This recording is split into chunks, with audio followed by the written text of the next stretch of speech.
بزرگوں کے عرس کے تقریب سعید کی پربہار موقع پر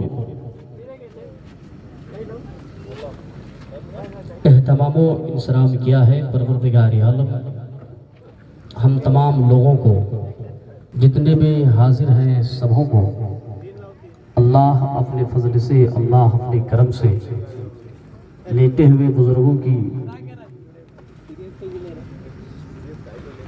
دعاؤں کے صدقے اس دنیا میں بھی کامیاب و کامرانی عطا فرمائے اور اس دنیا میں بھی کامیابی اور کامرانی عطا فرمائے۔ دوستان محترم، بس تھوڑی دیر میں اصل خطاب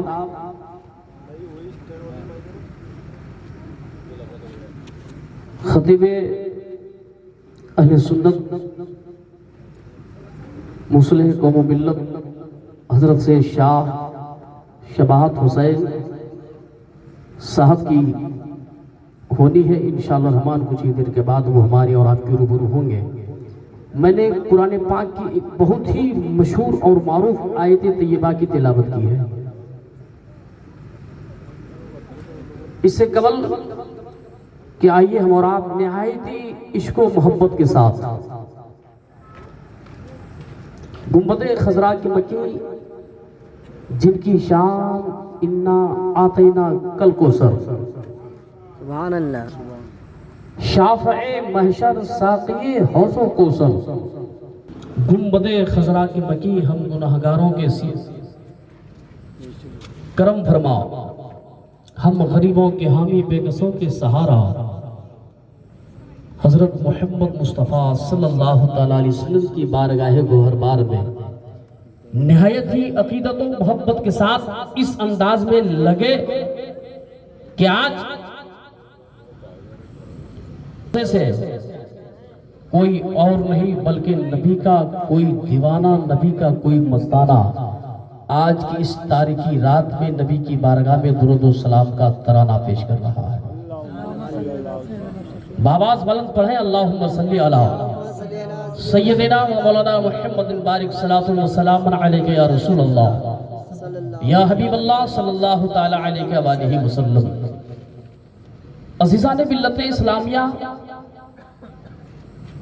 پروردگار عالم نے ارشاد فرمایا جس کا ترجمہ بے شک اللہ اور ان کے فرشتے نبی پر درود بھیجتے ہیں، اے ایمان والو تم بھی درود پڑھو اور خوب سلام بھیجو۔ یہ کون کہہ رہا ہے؟ یہ پروردگار عالم کا فعل ہے اور ہمارے لیے حکم ہے۔ ایک تو تقلید خدا، دوسرا تعمیل حکم خدا۔ اب دوستو اس سے بڑی کون سی فضیلت ہو سکتی ہے؟ آئیے دوستان محترم، اس کا مفہوم میں آپ کو حدیث قدسی کی روشنی میں آپ کو سمجھانا چاہتا ہوں۔ کیا آپ سماعت کریں گے حدیث قدسی؟ اپنے دونوں ہاتھوں کو اٹھا کر کہیں یا رسول اللہ۔ ایک ہے حدیث اور ایک ہے حدیث قدسی۔ حدیث پاک کو آپ جان رہے ہیں، حدیث پاک ہمارے اور آپ کے آقا صلی اللہ تعالیٰ علیہ وسلم اور ان کے اصحاب کے قول، افعال، اعمال یہ حدیث پاک ہیں، لیکن ایک ہے حدیث قدسی۔ حدیث قدسی ملت کے نوجوانوں کو حدیث قدسی کلام رب کائنات کا ہو اور اس کلام کا راوی مصطفیٰ جان رحمت صلی اللہ تعالیٰ علیہ وسلم ہو، یعنی بولی پروردگار عالم کی ہو اور اس بولی کو دنیا میں پہنچانے والا کوئی اور نہیں گنبد خضراء کے مکی حضرت محمد مصطفیٰ صلی اللہ تعالیٰ علیہ وسلم ہو، تو اس کو حدیث قدسی کہتے ہیں۔ تو آپ دوستان محترم ذرا حدیث قدسی کو ملاحظہ فرماؤ۔ نبی کائنات نبی کائنات صلی اللہ تعالی علیہ وسلم تشریف فرما ہے. بلبل سدرا کا آپ نے نام سنا ہے, جبرائیل علیہ الصلوۃ والتسلیم کا آپ نے نام سنا ہے. نبی کائنات تشریف فرما ہے, بلبل سدرا آ جاتے ہیں, عرض گزار ہوتے ہیں, یا رسول اللہ, جو شخص آپ پر درود شریف کا نذرانہ پیش کرے گا, اب میرے قریب ہو جاؤ اور حدیث قدسی کا مکمل طور پر سماعت, حدیث قدسی کو سماعت کرو. پیغمبر اسلام کی بارگاہ میں بلبل سدرا کی حاضری ہوتی, عرض کرتے ہیں یا رسول اللہ, جو شخص آپ پر درود شریف کا نذرانہ پیش کرے گا تو کل میں میدان محشر میں ان کو اپنے ہاتھ سے پکڑوں گا اور پل صراط پار کرا دوں گا. اللہ اکبر. دوستو آپ نے سمجھا پل صراط کیا ہے؟ پل صراط بال سے زیادہ باریک ہے, توجہ کرنا. پل صراط یہ جہنم کی پشت پر ایک راستہ, ایک پل ہے, جو پل بال سے زیادہ باریک ہے اور تلوار سے زیادہ تیز ہے. دوستان محترم, آج دنیا بھر میں آپ نے دیکھا لمبے لمبے چوڑے چوڑے روڈ, لمبا لمبا پل. جب کوئی کسی پل کا نرمان کرتا ہے, جب کوئی دنیا میں کسی پل کو بناتا ہے, پہلے انجینئر کو بلایا جاتا ہے. انجینئر اس جگہ کی مٹی کو اپنی ہتھیلی میں لیتا ہے, اس کے ٹمپریچر کو دیکھتا ہے, مٹی کی حقیقت کو دیکھتا ہے, اس کی طاقت کا مشاہدہ کرتا ہے, اس کی طاقت کا وہ معائنہ کرتا ہے, اس کے بعد وہ فیصلہ لیتا ہے. یہیں پر محدود نہیں, اتنے ایمم کا سریا لگے گا, یہ میٹیریل لگے گا, اس کوالٹی کی اس کے اندر سیمنٹ پڑے گی. لیکن دوستان محترم, یہ دنیاوی پل ہے, لمبائی کا خیال رکھا گیا, اس کی چوڑائی کا خیال رکھا گیا, اور اگر کچھ یوجنا میں گنجائش ہے تو ہمارے اور آپ کے چلنے کے لیے الگ سے ایک راستہ بھی بنا دیا جاتا ہے. کیا ہوتا ہے کہ نہیں ایسا؟ ایک راستہ بھی بنا دیا جاتا ہے. میں آپ کو ذہن دینا چاہتا ہوں, یہ دنیاوی پل ہے, لمبائی کا خیال رکھا گیا, اس کی چوڑائی کا خیال رکھا گیا, میٹیریل کا خیال رکھا گیا. لیکن دوستو, اب اپنے کلیجے پر ہاتھ رکھ کر فیصلہ کرو, یہ دنیا کا پل ہے, اس پل سے کیا ہم اور آپ گزریں گے؟ کوئی منع کرنے والا ہے؟ ارے کوئی منع کر سکتا نہیں. اور اگر ہم نہیں چلیں تو کوئی ہمیں اور آپ کو زبردستی کر سکتا کہ نہیں آپ کو اس پل سے چلنا ہی ہوگا؟ اپنے کلیجے پر ہاتھ رکھ کے فیصلہ کرو, یہ دنیا کا پل ہے, اگر ہم چلیں تو کوئی بات نہیں, نہ چلیں تو کوئی بات نہیں. لیکن دوستو, آپ دیکھتے کیا ہیں؟ سوشل میڈیا کا زمانہ ہے, ٹیلی ویژن کا زمانہ ہے, فون کا زمانہ ہے. آپ صبح کی سفیدی نمودار ہوتی ہے, آپ اپنے ہاتھ میں اخبار لیتے ہو, پتا چلتا ہے فلاں روڈ فلاں پل پہ فلاں کا ایکسیڈنٹ ہو گیا, پلاٹ پر ہی ڈیٹ ہو گیا, فلاں کا ایکسیڈنٹ ہو گیا, پیر فریکچر ہو گیا.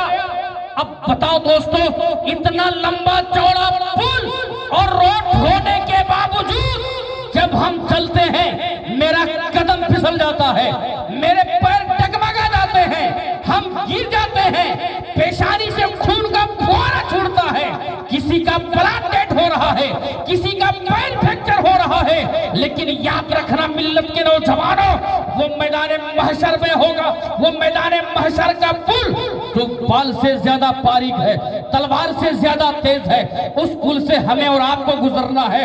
اگر کوئی وقت کا بہت بڑا مالدار ہے اس کو بھی گزرنا ہے, اگر کوئی زمانے کا ستایا ہوا غریب ہے اس غریب کو بھی گزرنا ہے, اگر عالم ہے تو عالم کو بھی گزرنا ہے, اگر حافظ ہے حافظ کو گزرنا ہے, اگر کوئی پیر ہے اس پیر کو بھی گزرنا ہے, اگر کوئی مرید ہے اس مرید کو بھی گزرنا ہے. اور آپ نے سن لیا, بال سے زیادہ باریک ہے, تلوار سے زیادہ تیز ہے. جب ہم دنیاوی پل سے گزرتے ہیں تو ہمارا پیر اور آپ کا پیر ڈگمگا جاتا ہے, اور گر جاتے ہیں, ہمارا اور آپ کا ایکسیڈنٹ ہو جاتا ہے, لیکن وہ پل جو بال سے زیادہ باریک ہے, تلوار سے زیادہ تیز ہے, اس پل سے کیسے گزر ہوگا؟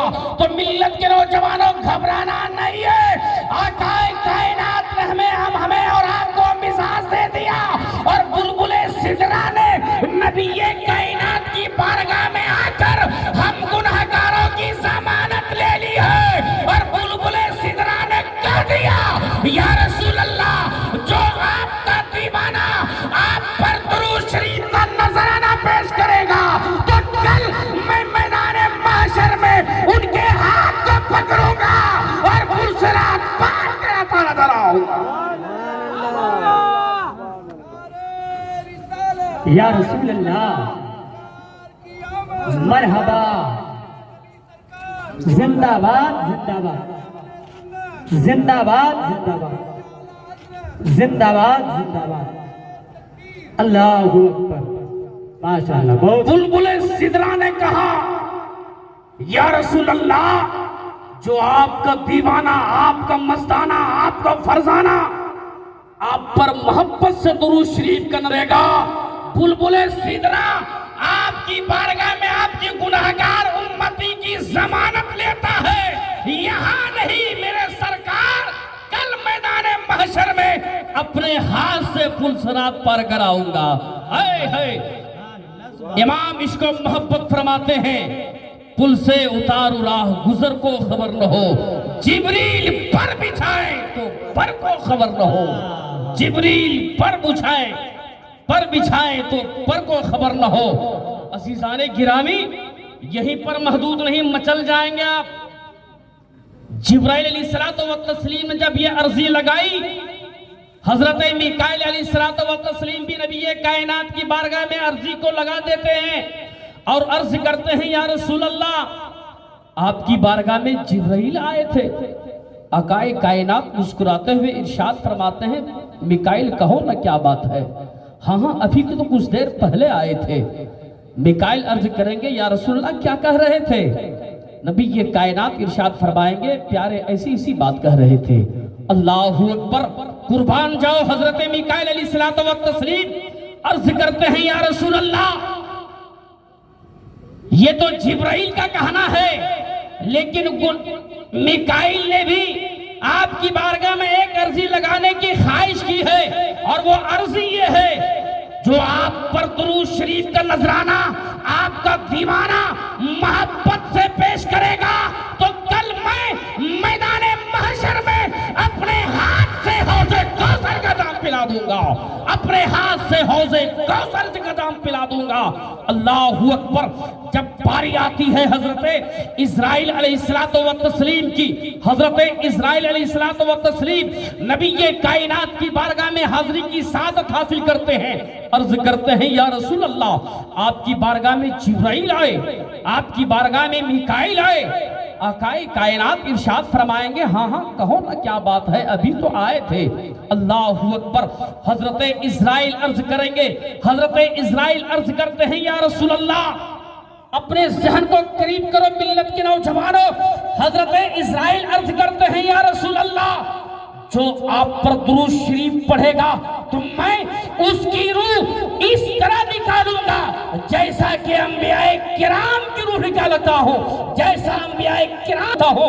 اب خاموش حضرت اسرافیل کیسے رکھ سکتے ہیں؟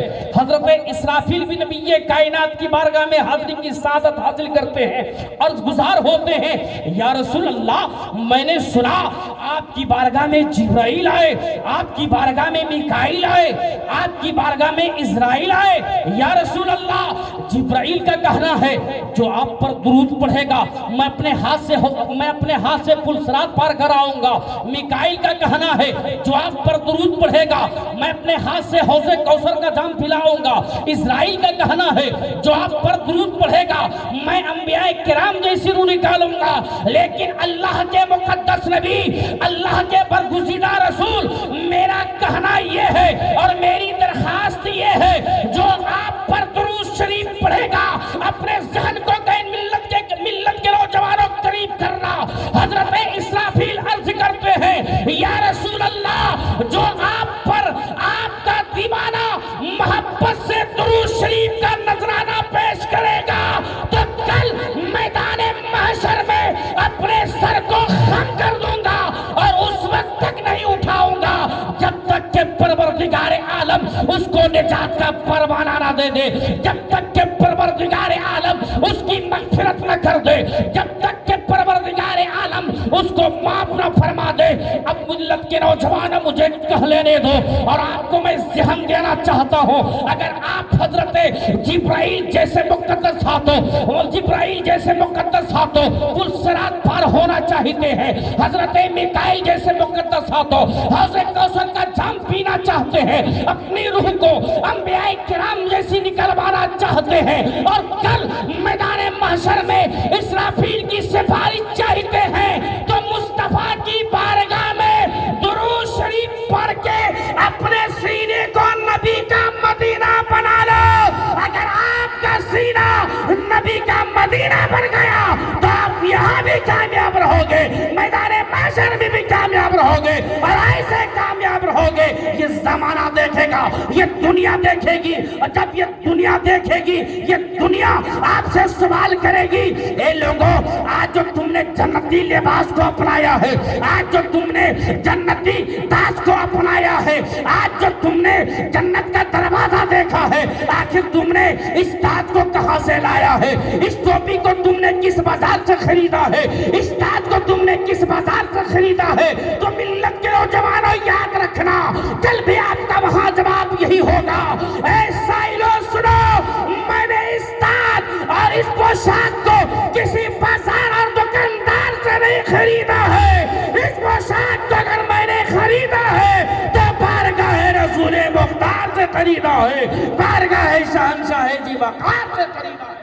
تو کہنے والا کہتا ہے دوا ہے صلی علی محمد، تعویذ ہر بلا ہے صلی علی محمد، اور یا رسول اللہ اس کی نجات ہوگی، رحمت کے ساتھ ہوگی جو پڑھ کے مر گیا ہے صلی علی محمد۔ اور کہنے والا یہاں تک کہتا ہے جنت مقام ہوگا، دوزخ حرام ہوگا، گر دل پہ لکھ لیا ہے صلی علی محمد، گر دل پہ لکھ لیا ہے صلی